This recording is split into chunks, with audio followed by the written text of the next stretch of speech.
Assalamu alaikum, welcome back to my channel Study Fun. If you are new to my channel then please do share, subscribe and like my channel. तो आज का हमारा topic है diesel cycle. और diesel cycle को हम constant pressure cycle भी बोलते हैं। और इसे कांस्टेंट प्रेशर साइकिल इसलिए बोलते हैं क्योंकि इसके अंदर जो हीट एडिशन होती है वो कांस्टेंट प्रेशर प्रोसेस में होती है। अभी ये शो हो रहा होगा आपको प्रोसेस 1 से 2 में क्या है, हमारे पास ये कांस्टेंट प्रेशर प्रोसेस है और इसमें हीट एडिशन हो रही है, तो दैट्स वाई हम इसे कांस्टेंट प्रेशर साइकिल बोलते हैं। अब हम देखते हैं इसके प्रोसेस, मुख्तलिफ प्रोसेस कौन कौन से होते हैं, एंड देन फिर हम देखेंगे इसकी एफिशिएंसी का फार्मूला। सो 1 से 2 हमारे पास कौन सा है प्रोसेस है, constant pressure heat addition process in PV diagram. और 2 से 3 हमारे पास कौन सा है, आइसेंट्रोपिक एक्सपेंशन। ये मैं प्रीवियसली भी बता चुका हूँ जब मैंने ऑटो साइकिल की एफिशिएंसी का फार्मूला डिराइव करवाया था एफिशिएंसी का, कि ये हमारे पास आइसेंट्रोपिक और रिवर्सिबल एडियाबैटिक प्रोसेस सेम होते हैं। तो वो मैं आपको अपने डिस्क्रिप्शन में भी इसका लिंक दे दूँगा, तो आप काइंडली उसको विजिट कीजिएगा तो आपको पता लग जाएगा। एंड देन फिर उसके बाद है 3 से 4 constant volume heat rejection process. उसके बाद है 4 से 1 हमारे पास है आइसेंट्रोपिक कंप्रेशन प्रोसेस। और उसके बाद अगर हम टीएस की बात करें तो 1 से 2 हमारे पास क्या है, constant pressure heat addition process. And then 2 से 3 हमारे पास क्या है, आइसेंट्रोपिक एक्सपेंशन। एंड देन 3 से 4 हमारे पास है कांस्टेंट वॉल्यूम हीट रिजेक्शन। और 4 से 1 हमारे पास क्या है, आइसेंट्रोपिक कंप्रेशन। अब हम चलते हैं इसकी एफिशिएंसी के फार्मूले की तरफ। अब देखिए इसमें एफिशिएंसी का फार्मूला आपको पता है, आउटपुट और इनपुट होता है। और जो हमारे पास वर्क आउटपुट होती है वो क्या होती है, हम कोई भी व्हीकल को ड्राइव करवा रहे हैं तो वो हमारी आउटपुट होती है, और कितनी हम हीट सप्लाई कर रहे हैं वो हमारी इनपुट होती है। तो work net divided by heat supplied, ये हमारे पास किसका फार्मूला हो गया, एफिशिएंसी का।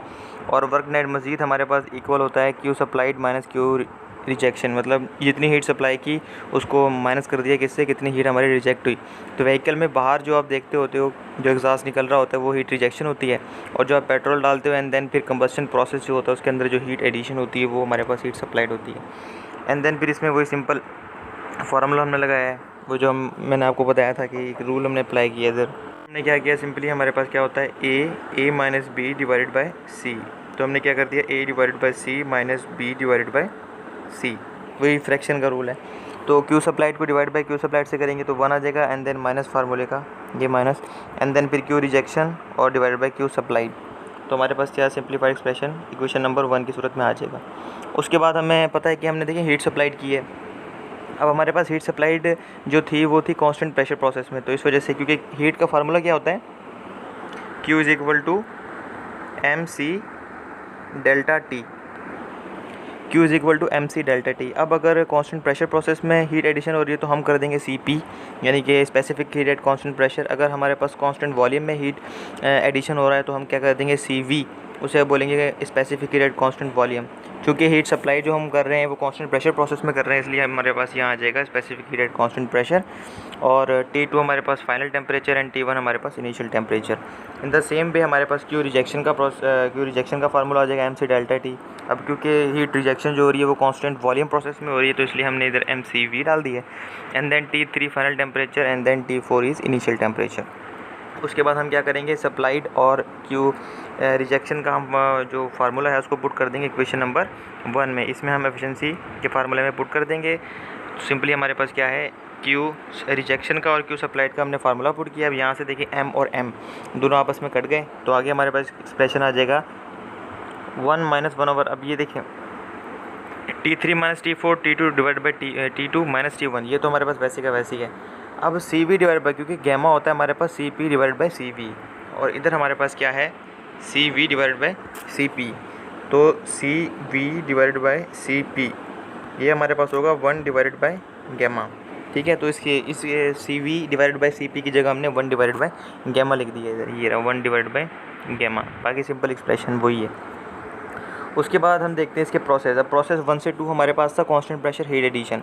अब सिंपली ये जो हमारे पास एक्सप्रेशन है ये पहले मैं बता चुका हूँ। अब ऑटो साइकिल का फार्मूला देखेंगे तो आपको पता लग जाएगा, ये हमारे पास जनरल गैस इक्वेशन से सिंप्लीफाइड फार्मूला निकलता है। वो PV is equal to MRT, M और R हमारे पास कांस्टेंट होते हैं, एंड देन फिर हमारे पास ये फॉर्मेशन आ जाती है। क्योंकि ये कांस्टेंट प्रेशर प्रोसेस है तो इस वजह से यहाँ से P1 और P2 कट जाएगा, और सिंप्लीफाइड एक्सप्रेशन इधर बन जाएगा V1 divide by T1 V2 divide by T2। अब हमने क्या किया, सिंपली T2 को अब ये अगर आप देखें इधर इस T2 को, अगर मैं इसको लिखूँ दोबारा, हमारे पास क्या है, V1 divided by T1 is equal to V2 divided by T2। अब हमने सिंपली क्या किया है, इस T2 को जो है हमारे पास इधर T2 को मैं इधर ले गया हूँ V1 की जगह, और V1 को मैं ले गया हूँ T2 की जगह। दोनों को हमने क्या किया, इंटरचेंज कर दिया। तो T2 इधर आ गया हमारे पास एंड V1 हमारे पास नीचे आ गया, और साथ साथ जो इधर डिवाइड बाई T1 हो रहा था उसको हम मल्टीप्लाई करके इस साइड पे ले गए, मतलब उसको हमने दूसरी साइड पे ले गए। तो फिर हमारे पास एक्सप्रेशन क्या बन जाएगा, तो हमारे पास जो एक्सप्रेशन बन जाएगा वो बन जाएगा ये वाला। उसके बाद हमने नई टर्म जो है वो इंट्रोड्यूस कराई है, कट ऑफ रेशियो। अब कट ऑफ रेशियो क्या होती है कि volume of the gases after combustion और volume of the gas before combustion, जो कि V2 डिवाइड बाई V1 है। वो मैं आपको ग्राफ से दिखा देता हूँ। तो ये प्रोसेस है, मतलब यहाँ से हमारे पास ये V1 और ये V2, मतलब हमारे पास ये V2 हो गया और ये हमारे पास क्या हो गया, V1 हो गया। अब क्या है, ये जो हमारे पास क्योंकि हीट एडिशन हो रही है और कंबस्शन प्रोसेस में हीट एडिशन होती है, तो कंबस्शन से पहले V1 था और कंबस्शन के बाद क्या था, V2। तो आफ्टर कंबस्शन हमारे पास V2 divided by before combustion of volume of gases V1। तो V2 डिवाइडेड बाय V1 हमारे पास क्या है, उसको हमने क्या किया, नाम दिया कट ऑफ रेशियो का। तो इधर V2 डिवाइडेड बाय V1 की जगह हमने कट ऑफ रेशियो लिखा है और T1 को वैसे का वैसे उतार लिया। उसके बाद नेक्स्ट प्रोसेस हमारा है 2 से 3 आइसेंट्रोपिक एक्सपेंशन। आइसेंट्रोपिक एक्सप्रेशन का ये फार्मूला भी मैं वही ऑटो साइकिल में ड्राइव करवाया था आपको। ये सिंपल एडियाबैटिक प्रोसेस से ड्राइव हो जाता है। तो ये भी मैं डिस्क्रिप्शन में मैंने आपको बताया, मैं दे दूँगा, तो आप वहीं से देखिएगा। तो ये सिंपलीफाइड एक्सप्रेशन आपको पता होगा। उसके बाद हमारे पास V3 डिवाइड बाई V2 हमारे पास एक्सपेंशन रेशियो। ये जो हमारे पास है V3, इसको हम बोल रहे हैं V3 और इसको हम बोल रहे हैं 2 के करस्पॉन्ड V2। तो V3 डिवाइडेड बाई V2 को हम बोल रहे हैं क्या, एक्सपेंशन रेशियो। अब एक्सपेंशन रेशियो को हम मज़ीद सिंप्लीफाइड करके इसको 2 रेशियो में लिख सकते हैं, वो मैं बताता हूँ कैसे। और उसको जानने से पहले आप ये भी जान लें कि क्योंकि 3 से 4 कांस्टेंट वॉल्यूम प्रोसेस है, तो V3 बराबर हो जाएगा V4 के।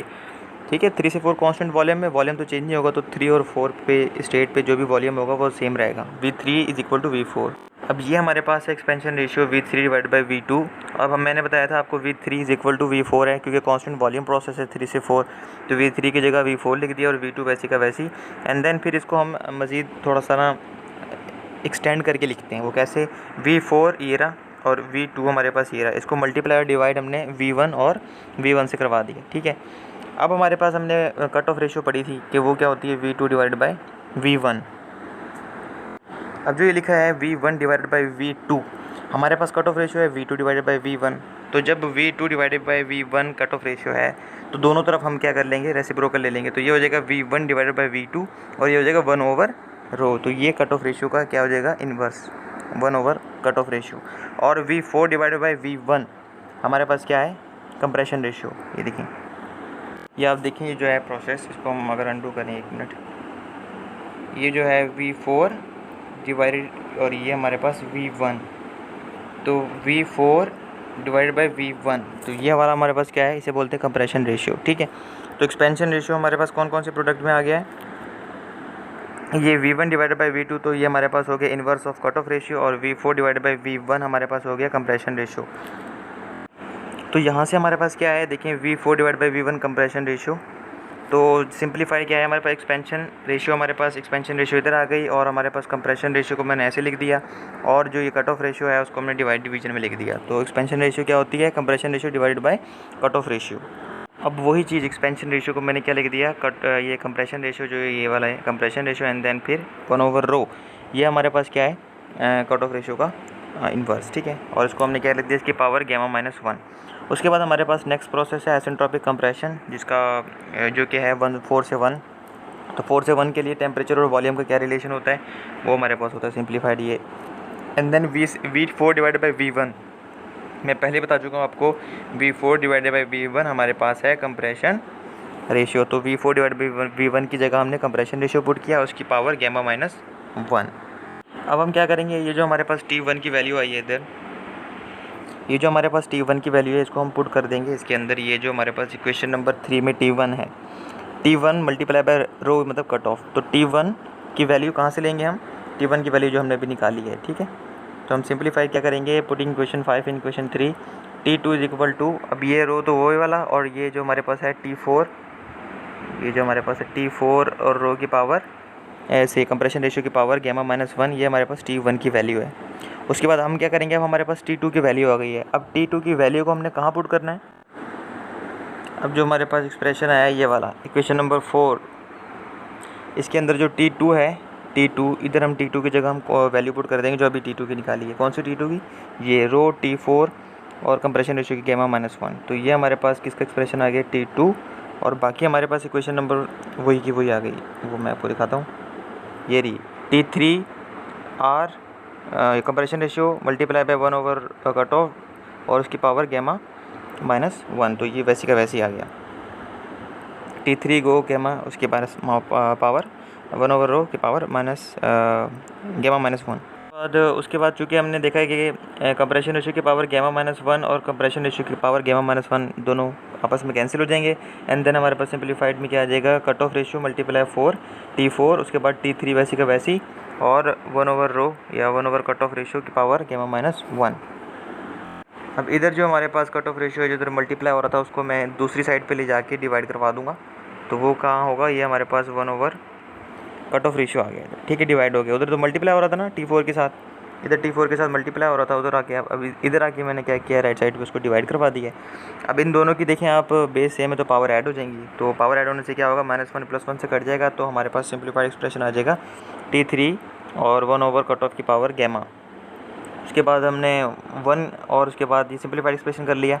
1 की कोई भी पावर ले लो तो 1 होती है। एंड देन फिर हमने रो जो कट ऑफ रेशियो उसकी पावर क्या ले ली? गैमा ले ली। एंड देन फिर हमने क्या किया है? इस T3 को वैसे रहने दिया है। कट ऑफ रेशियो की पावर गैमा जो थी डिवाइड हो रही थी उधर जाके क्या हो जाएगी? मल्टीप्लाई T4 के साथ जाके इधर मल्टीप्लाई हो जाएगी। एंड देन T3 का हमारे पास एक्सप्रेशन आ जाएगा ये रहा।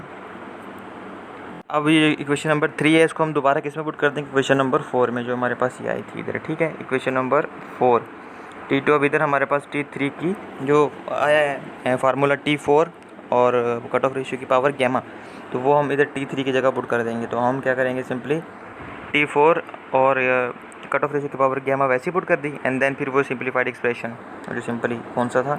ये वाला, gamma into gamma multiply 1 cut off की होल की पावर गैमा -1।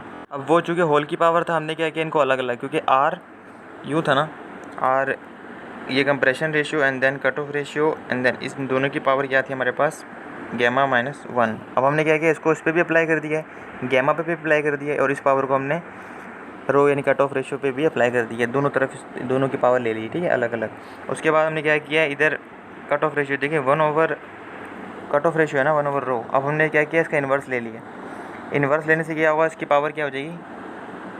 क्योंकि इसको आपको पता है 1 रो को हम पी की पावर रो की पावर -1 भी लिख सकते हैं ना।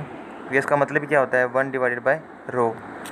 सिंप्लीफाई करके इसको हमने क्या किया? इस -1 को हमने बाहर मल्टीप्लाई कराया है गैमा -1 से, तो क्या हो जाएगा? -गैमा +1। अब इधर देखें आप, रो ये भी रो है और ये वाला भी रो है। जब ये दोनों बेस सेम है तो पावर क्या हो जाएंगी? ऐड -गैमा +1 और उसके बाद प्लस गैमा, तो गैमा माइनस गैमा से कट जाएगा। और उसके बाद हमारे पास सिंपल ही रो आ जाएगा और R की पावर कंप्रेशन रेशियो की पावर गैमा -1 वो तो वैसे का वैसे एंड देन T4। अब हमारे पास सारी वैल्यूज़ आ चुकी हैं। अब हमने क्या किया? T1 T2 और T3 की इक्वेशन 4 में वैल्यूज़ निकाली हैं। ये हमने इक्वेशन नंबर 2 में पुट कर दी हैं। ये रही हमारे पास ये T। इसमें हम क्या करेंगे? सारी जो भी हमने वैल्यूज़ निकाली हैं T3 T4, वो क्या लिखा था? T1 T2 और T3 की वैल्यू ना, चेक कर लेते हैं अभी। T1 T2 और T3, ठीक है। T1 T2 और T3 की वैल्यू हमने T1 1 और हमारे पास T2 और T3 हमने वैल्यूज़ निकाली हैं और उनको हमने पुट कर दिया इस इक्वेशन के अंदर। अब पुट कर लेते हैं इसको। पुट करने के बाद क्या आएगा हमारे पास?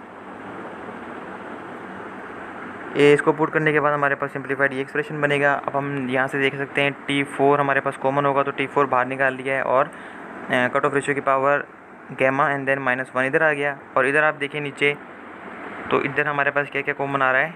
T4। इधर भी हमारे पास T4 कॉमन आ रहा है और हमारे पास क्या आ रहा है? गैमा, यानी कि कंप्रेशन रेशियो की पावर गैमा -1। इधर भी देखें ये दोनों एक्सप्रेशन सेम है, तो इन दोनों को हमने बाहर कॉमन ले लिया, T4 और कंप्रेशन रेशियो की पावर गैमा -1। और इधर हमारे पास रो वैसी का वैसी और ये पूरा एक्सप्रेशन कॉमन आया, तो इसलिए इसकी जगह -1 आ गया। T4 से कट गया हमारे पास 1 गैमा, और ये जो हमारे पास R यानी कंप्रेशन रेशियो की पावर गैमा -1 है उसको सेपरेट इधर ले लिया गैमा के साथ। एंड देन इसको जो है कट ऑफ रेशियो की पावर गैमा -1 इसको सेपरेट लिख लिया। और जो हमारे पास इधर है गैमा गैमा माइनस कह रहा हूँ, ये कट ऑफ रेशियो -1, इसको मैं क्या कर रहा हूँ सेपरेट इसको यहाँ लिख लिया है। तो ये हमारे पास है simplified expression of efficiency of the diesel cycle. तो इसको आप प्रैक्टिस करेंगे तो आपको अंदाज़ा हो जाएगा। दूसरा ये कि थोड़ा सा कॉम्प्लिकेटेड है ये, क्योंकि इसमें आपको बहुत सारे T1 T2 T3 निकालना है इन टर्म्स ऑफ T4। तो उसके बाद फिर हमारे पास कॉमन आएगा, और कॉमन निकालने के बाद ही सिंप्लीफाइड एक्सप्रेशन होगा। तो ये थोड़ा सा कॉम्प्लिकेटेड है, आपको प्रैक्टिस से आएगा ये।